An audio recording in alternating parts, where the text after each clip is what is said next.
आजादी के 78 साल बीत जाने के बावजूद सरक्रीक इलाके में सीमा को लेकर एक विवाद खड़ा किया जाता है।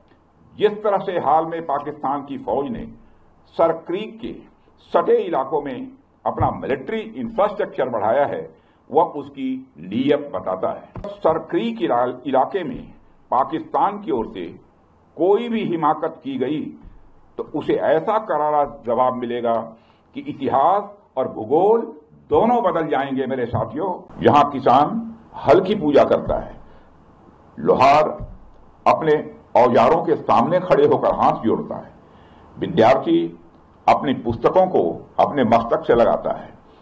इसी प्रकार सैनिक शस्त्रों की पूजा करते हैं। हमारे यहां हथियारों को कभी भी केवल हिंसा का साधन नहीं माना गया है। हमारे लिए शस्त्र केवल एक टूल नहीं है, शस्त्र केवल शक्ति प्रदर्शन के लिए नहीं है, बल्कि हम यह मानते हैं कि शस्त्र धर्म की स्थापना करने के यह साधन है।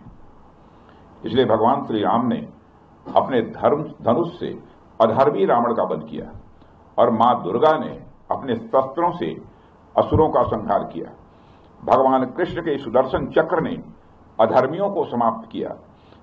शस्त्र भक्ति आसुरी ताकतों के खिलाफ दैवी शक्ति के विजय का यह महात्म्य दर्शाती है। इसलिए जब हम किसी शस्त्र की पूजा करते हैं तो हम उसके साथ ही यह संकल्प भी लेते हैं कि इस शक्ति का प्रयोग केवल धर्म और न्याय की रक्षा के लिए ही किया जाएगा। साथियों, हमारा यह संकल्प ऐतिहासिक रूप से हमारे पूर्वजों से होते हुए हम सभी तक पहुंचा है। भगवान श्री राम ने अपने जीवन में इसी संकल्प को दिखाया था। जब उन्होंने रावण के विरुद्ध युद्ध किया तो उनके लिए वह युद्ध केवल विजय का साधन नहीं था, बल्कि धर्म की स्थापना का वह एक माध्यम था। महाभारत का युद्ध भी जब श्री कृष्ण के मार्गदर्शन में हुआ तो उसका उद्देश्य पांडवों को विजय दिलाना नहीं था, बल्कि उसका उद्देश्य धर्म की स्थापना ही करना था। हालांकि यह बात ध्यान देने लायक है कि धर्म की स्थापना करने के लिए, धर्म की रक्षा करने के लिए केवल संकल्प ही पर्याप्त नहीं है।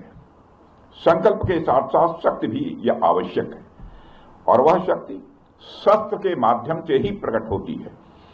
इसलिए हमारे यहां शस्त्रों की पूजा को भी उतना ही महत्व दिया गया है। शस्त्रों का सम्मान करने का एक अर्थ अपने सैनिकों का सम्मान करना भी है जो उन्हें धारण करते हैं। इसलिए हमारे पूर्वजों ने हमें यह मार्गदर्शन दिया, केवल शास्त्र, ज्ञान, विद्या और संस्कृत को ही संजोना पर्याप्त नहीं है, बल्कि शस्त्रों की शक्ति भी उतनी ही आवश्यक है। और हमारे पूर्वजों की वही शिक्षा आज भी हम सभी के अंदर है। ऑपरेशन सिंदूर में पूरी दुनिया ने इस बात का अनुभव किया है, और शस्त्र पूजा इस बात का प्रतीक है कि भारत सिर्फ शस्त्र की पूजा नहीं करता है, बल्कि समय आने पर शस्त्रों का इस्तेमाल करना भी जानता है। आप हमारे देवी देवताओं की प्रतिमाओं को ध्यान से देखिए, उनके एक हाथ में शास्त्र है तो दूसरे हाथ में शस्त्र है, क्योंकि हमें वह संदेश देते हैं कि शास्त्रों की रक्षा शस्त्र से ही की जा सकती है। अगर हमारे पास ज्ञान है लेकिन उसे बचाने के लिए हमारे पास शक्ति नहीं है तो स्वाभाविक रूप से वह ज्ञान नष्ट हो जाएगा। और अगर हमारे पास केवल शस्त्र है परंतु उनका मार्गदर्शन करने वाला जो ज्ञान चाहिए वह ज्ञान नहीं है, तो वह शक्ति अराजकता में बदल जाएगी। इसलिए शास्त्र और शस्त्र का संतुलन ही हमारी सभ्यता को जीवंत और अजेय बनाता है। साथियों, शास्त्र के मामले में तो हम हमेशा ही समृद्ध रहे हैं, लेकिन मुझे गर्व है कि भारत शस्त्रों के मामले में भी समृद्ध बन रहा है।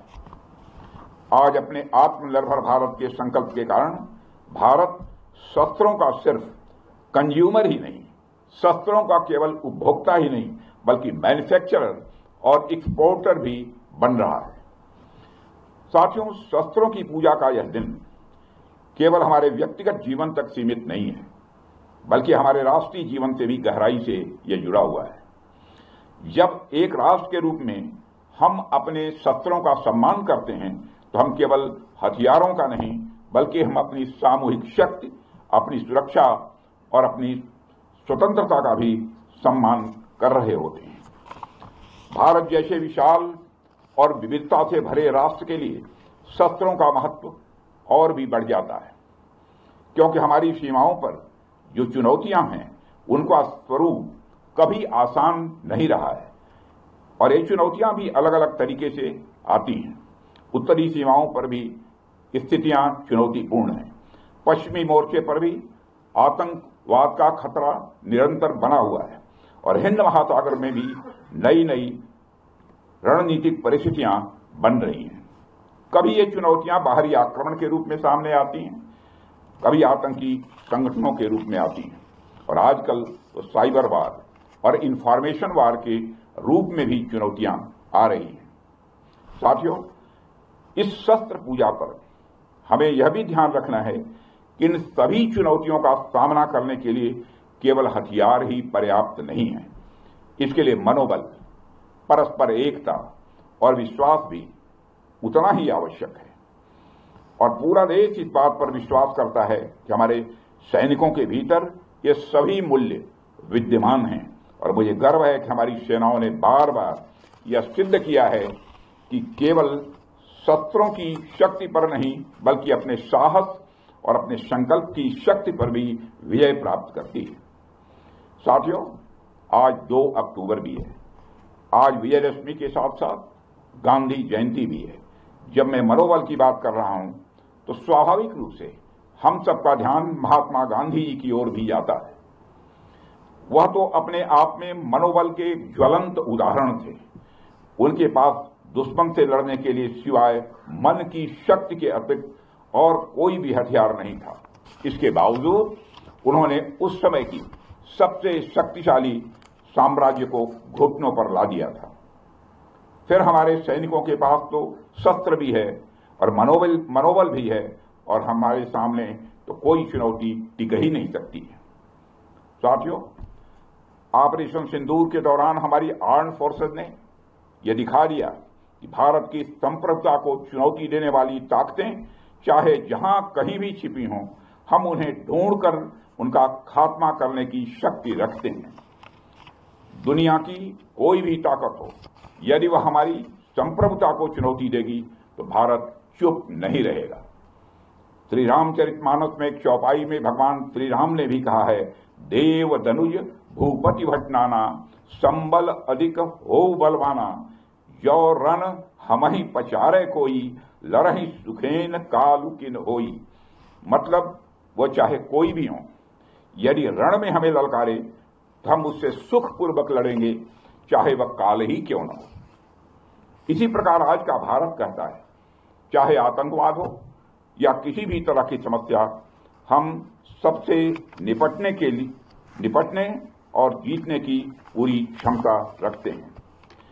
साथियों, ऑपरेशन सिंदूर के दौरान पाकिस्तान ने लेह से लेकर सरक्रीक के इस इलाके तक भारत के डिफेंस सिस्टम को भेजने की नाकाम कोशिश की। भारत के डिफेंस सिस्टम को उन्होंने भेजने की एक नाकाम कोशिश की, जबकि भारत की सेनाओं ने अपनी जवाबी कार्रवाई में पाकिस्तानी एयर डिफेंस सिस्टम को पूरी तरह से एक्सपोज कर दिया और दुनिया को यह भी संदेश दे दिया कि भारत की सेनाएं जब चाहें, जहां चाहें और जैसे भी चाहें पाकिस्तान को भारी नुकसान पहुंचा सकती हैं। अपने सामर्थ्य के बावजूद हमने संयम का परिचय दिया, क्योंकि हमारी सैन्य कार्रवाई आतंकवाद के विरोध में थी। इसको एस्केलेट करके जंग छेड़ना ऑपरेशन सिंदूर का उद्देश्य कभी नहीं था। मुझे इस बात की खुशी है कि भारतीय सेनाओं ने ऑपरेशन सिंदूर के सभी मिलिट्री ऑब्जेक्टिव यानी सभी लक्ष्यों को सफलतापूर्वक प्राप्त करने में कामयाबी हासिल की है। मगर आतंकवाद के खिलाफ हमारी लड़ाई जारी है। साथियों, आजादी के 78 साल बीत जाने के बावजूद सरक्रीक इलाके में सीमा को लेकर एक विवाद खड़ा किया जाता है। भारत ने कई बार बातचीत के रास्ते इसका समाधान करने का प्रयास किया है, मगर पाकिस्तान की नीयत में खोट है, उसकी नीयत साफ नहीं है। जिस तरह से हाल में पाकिस्तान की फौज ने सर क्रीक के सटे इलाकों में अपना मिलिट्री इंफ्रास्ट्रक्चर बढ़ाया है, वह उसकी नीयत बताता है। साथियों, भारत की सीमाओं की रक्षा भारतीय सेनाएं और बॉर्डर सिक्योरिटी फोर्स मिलकर मुस्तैदी से कर रही हैं। अगर सर क्रीक इलाके में पाकिस्तान की ओर से कोई भी हिमाकत की गई तो उसे ऐसा करारा जवाब मिलेगा कि इतिहास और भूगोल दोनों बदल जाएंगे मेरे साथियों। और 1965 की जंग में भारत की सेना ने लाहौर तक पहुंचने का सामर्थ्य भी दिखाया। आज 2025 में पाकिस्तान को याद रखना चाहिए कि कराची का एक रास्ता क्रीक से ही होकर गुजरता है। साथियों, आज जब हम यहां सत्य पूजा कर रहे हैं तो हमें मां दुर्गा के उस स्वरूप को भी स्मरण करना चाहिए जब सभी देवताओं की शक्तियों का सम्मिलन हुआ और वह दिव्य शक्ति के रूप में प्रकट हुई। मां दुर्गा इस बात की प्रतीक है कि जब विभिन्न शक्तियां एकजुट होती हैं तभी असुरों का संहार संभव हो पाता है। इसमें हमारी नेशनल सिक्योरिटी इंफ्रास्ट्रक्चर के लिए भी एक मैसेज है। थल सेना, वायुसेना और नौसेना, ये तीनों ही सेवाएं और हमारे और बीएसएफ हमारी यह शक्ति के स्तंभ हैं। जब ये सभी मिलकर कार्य करती हैं तभी हम हर चुनौती का प्रभावी ढंग से सामना कर सकते हैं।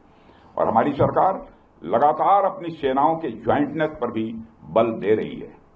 साथियों, आज भी हमें ज्वाइंटनेस का ही एक उदाहरण देखने को मिला है। एक्सरसाइज वरुणास्त्र द्वारा हमारी सर्विसेज की संयुक्त क्षमता का प्रदर्शन देखकर मुझे पूरा भरोसा हो गया कि हम हर चुनौती का सामना करने के लिए तैयार हैं और दुश्मन के हर इरादे को नेस्त नाबूद करने के लिए पूर्ण रूप से तैयार हैं।